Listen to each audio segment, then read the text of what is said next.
Hey guys, welcome back. प्राचीन भारत का इतिहास में आपका बहुत बहुत स्वागत है। आज का वीडियो बहुत ही अच्छा होने वाला है क्योंकि आर्थिक जीवन के बारे में जानेंगे ऋग वैदिक काल का। ओके, ऋग वैदिक काल का जानना है। तड़प होनी चाहिए कामयाबी की, तड़प होनी चाहिए कामयाबी की, वरना सोच तो हर कोई लेता है, वरना सोच तो हर कोई लेता है। तो उसी से आगाज़ करते हैं दोस्तों। आज का जो पहला टॉपिक है आर्थिक जीवन। आर्थिक जीवन। ऋग वैदिक काल एक ग्रामीण सभ्यता थी। ग्रामीण सभ्यता कौन है? ऋग वैदिक काल, जहाँ आर्यों की अर्थव्यवस्था का मुख्य आधार पशुपालन तथा कृषि गौण कार्य था। कृषि गौण कार्य थी और पशुपालन था। पशुपालन और कृषि गौण था। ठीक है। इस काल में गाय का अत्यंत महत्व था। ऋग वैदिक काल में गाय का महत्व था, याद रखिएगा। ऋग्वेद में गाय का उल्लेख 176 बार हुआ है। 176 बार। ठीक है, 176 बार हुआ है। अनेक शब्दों की उत्पत्ति गाय से हुई है, जैसे गोहना, गोहना का मतलब होता है अतिथि। गोमत मतलब धनी व्यक्ति, गोमत।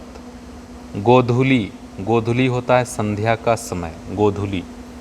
अधन्या होता है न मारी जाने वाली गाय, अधन्या, न मारी जाने वाली गाय। गविष्टि, गविष्टि होता है गाय का अन्वेषण, गाय का अन्वेषण। तो गाय को उल्लेख किया गया है 176 बार। कहाँ? ऋग वैदिक काल में। और इतने जो नाम अभी पढ़े ये सब गाय का नाम था। ठीक है। ऋग्वेद में कृषि की चर्चा केवल 24 श्लोकों में की गई है। 24 श्लोकों में की गई है। क्या? तो कृषि का चर्चा किया गया है। ठीक है। इस काल में बढ़ई, रथकार, बुनकर, चर्मकार, कुम्हार आदि शिल्पियों का उल्लेख मिलता है।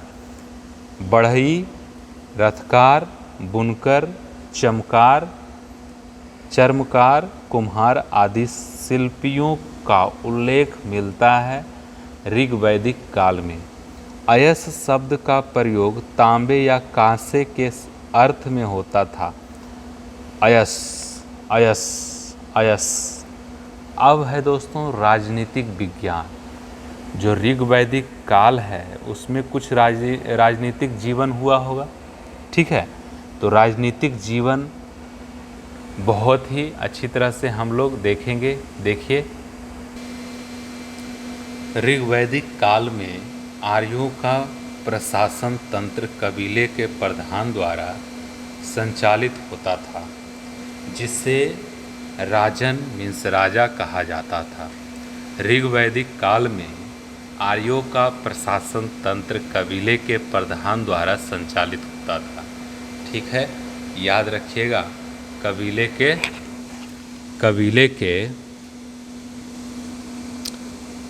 कबीले के प्रधान द्वारा संचालित होता था। अनेक कुल मीन्स प्रधान कुलप मिलकर ग्राम व अनेक ग्राम मिलकर 20 और अनेक 20 मिलकर जन का निर्माण करते थे। देखिए, अनेक कुल, कुल मिलाकर ग्राम हो गया। अनेक कुल को मिलाएं तो ग्राम बन गया। और बहुत सारे ग्राम को मिलाएं तो 20 बन गया। बहुत सारे 20 को मिलाकर बन गया आपका क्या? जन। ठीक है। लोग कबीले के अंग थे। लोग कबीले के अंग थे क्योंकि उन दिनों राज्य क्षेत्र या राज्य स्थापित नहीं हो पाया था। इसलिए ऋग्वेद में जन शब्द का उल्लेख 275 बार हुआ है। 275 बार हुआ है। ठीक है, जन शब्द का ऋग वैदिक में। तथा जनपद शब्द का एक बार भी नहीं आया है। जनपद शब्द का एक भी बार नहीं आया है इसमें। किसमें? ऋग्वैदिक काल में। समिति के प्रमुख को ईशान कहते थे। जो समिति का प्रमुख है उसको हम लोग क्या बोलते थे? हम लोग नहीं, ऋग्वैदिक काल के लोग बोलते थे ईशान। अगला है, ऋग्वैदिक कबीलों या कुलों के आधार पर कई संगठन थे। कई संगठन थे, जैसे सभा समिति, जैसे सभा समिति, विदत गण। ये संगठन विचार विमर्श करते थे तथा सैनिक एवं धार्मिक कार्य देखते थे। सैनिक एवं धार्मिक कार्य भी वो लोग देखते थे। ठीक है। अगला है, सभा और समिति इतने महत्वपूर्ण थे कि राजन इनका समर्थन पाने के लिए बेताब रहता था। ऋग्वेद में वर्णित बलि राजा को दिया जाने वाला स्वैच्छिक कर था। स्वैच्छिक कर, ऋग्वेद में वर्णित बलि राजा को दिया जाने वाला स्वैच्छिक कर था। दैनिक प्रशासन में राजन की सहायता के लिए पुरोहित सबसे महत्वपूर्ण अधिकारी होता था। पुरोहित। इस काल में वशिष्ठ एवं विश्वामित्र दो महान पुरोहित हुए। वशिष्ठ एवं विश्वामित्र। वशिष्ठ एवं विश्वामित्र दो महान पुरोहित हुए। वशिष्ठ रूढ़िवादी थे एवं विश्वामित्र उदारवादी थे। उदार थे। वशिष्ठ रूढ़िवादी और विश्वामित्र उदार थे। सेनानी, ग्रामीणी, ब्रजपति अन्य अधिकारी थे। धार्मिक जीवन के बारे में जान लेते हैं। ऋग्वैदिक काल का वैदिक ग्रंथों में कुल 33 देवताओं का उल्लेख है। ठीक है। वैदिक ग्रंथों में कुल 33 देवताओं का उल्लेख है। ऋग्वेद में सबसे अधिक प्रतापी देव इंद्र थे, जिन्हें पुरंदर या वृत्रहंता या सोमापा भी कहा जाता है। सोमापा। इंद्र पर 250 सूक्त है। इंद्र पर 250 सूक्त है। इन्हें बादल का देवता भी माना गया है। बादल का देवता भी माना गया है, जो वर्षा देता है। ठीक है। ऋग्वैदिक देवताओं में दूसरा स्थान अग्नि का है। दूसरा स्थान किनका है? अग्नि का। पहला स्थान किनका है? तो इंद्र का। ठीक है। दूसरा जो है स्थान है अग्नि का, जिन पर 200 सूक्त है। 200 सूक्त है। अग्नि ने देवताओं और मानवों के बीच मध्यस्थ का काम किया है। मध्यस्थ का काम किया है देवताओं और मानवों के बीच। कौन किया है? तो अग्नि किया है। तीसरा स्थान वरुण का है, जो जल या समुद्र का देवता माना गया है। उसे प्राकृतिक संतुलन का रक्षक भी कहा गया है। ठीक है। वरुण का उल्लेख 176 बार किया गया है। वरुण का उल्लेख जो है 176 बार किया गया है। अन्य प्रमुख ऋग्वैदिक देवता सोम। सोम मतलब होता है वनस्पति के देवता। मरुत मतलब होता है आंधी के देवता। मरुत आंधी के देवता होते हैं। ठीक है। और उषा जो होता है, उषा होता है प्रगति एवं उत्थान की देवी। प्रगति एवं उत्थान की देवी। और पूषण होता है पशुओं के देवता। पूषण पशुओं के देवता। अरण्य यानी जंगल की देवी। अरण्य यानी जंगल की देवी। धौ। धौ मतलब होता है आकाश का देवता। सबसे प्राचीन आकाश का देवता धौ होता है। आकाश का देवता। उत्तर वैदिक काल। उत्तर वैदिक काल 1000 ईसा पूर्व से 600 ईसा पूर्व तक। उत्तर वैदिक काल। उत्तर वैदिक काल आर्यों की भौगोलिक सीमा। आर्यों की भौगोलिक सीमा। उत्तर वैदिक काल में आर्यों का भौगोलिक विस्तार उत्तर में हिमालय, दक्षिण में विंध्य पर्वतमाला, पश्चिम में अफगानिस्तान एवं पूर्व में उत्तरी बिहार तक था।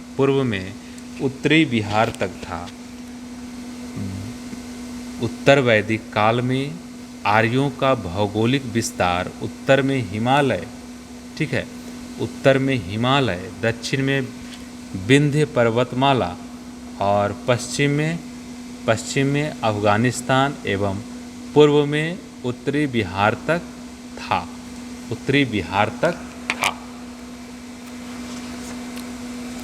अब देख लेते हैं कुछ सामाजिक संगठन।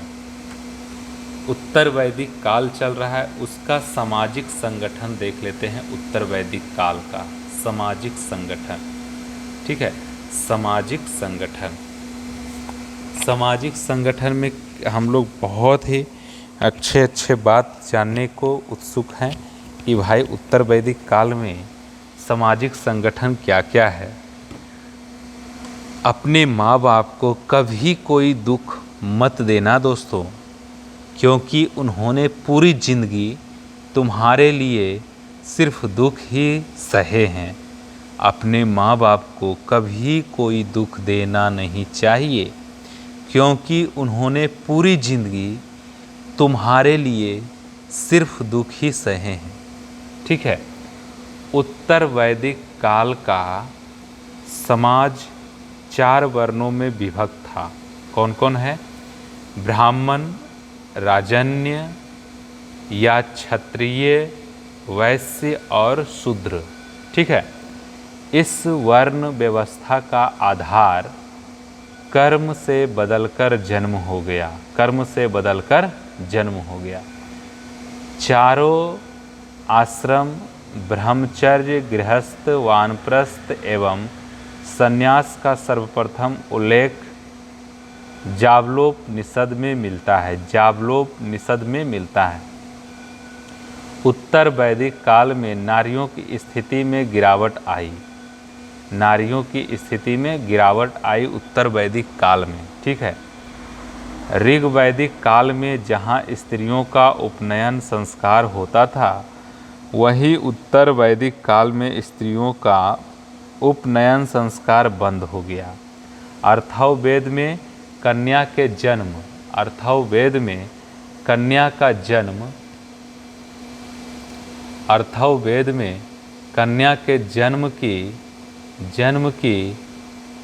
की निंदा की गई। ऐत्रेय ब्राह्मण में कन्या को चिंता का कारण बताया गया। तैत्तिरीय आरण्यक में स्त्रियों को शूद्रवत पतित कहा गया। वही शतपथ ब्राह्मण में पत्नी को अर्धांगिनी भी कहा गया है। विदुषी महिलाएं मैत्रेयी, गार्गी, सलवा, वनवा, काव्यायनी आदि। देखिए विदुषी महिलाएं क्या है? मैत्रेयी, गार्गी, सलवा, वनवा, काव्यायनी आदि। स्त्रियों का सभा एवं समिति में भाग लेना बंद हो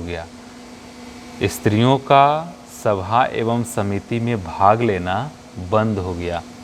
जो स्त्रियां पतिव्रता नहीं रह जाती थी, उनके लिए वरुण प्रभास संपन्न किया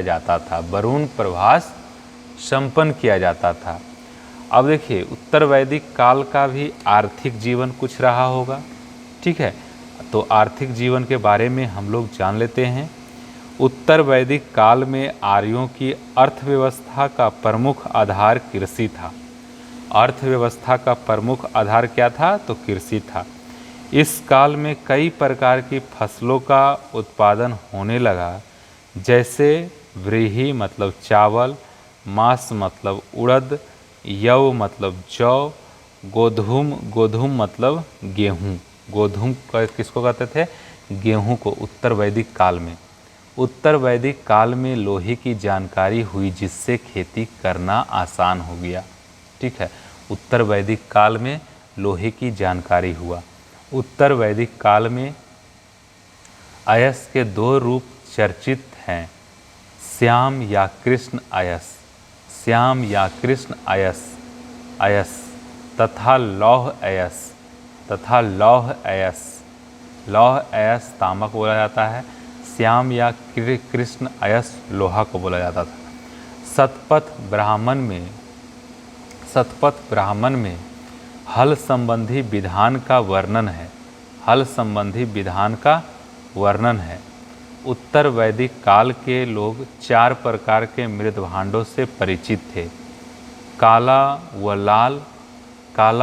लाल, काली पॉलिशदार चित्रित, धूसर और लाल मृदभांड। इनमें से चित्रित धूसर मृदभांड उनके सर्वोपरि वैशिष्ट्य का सूचक है।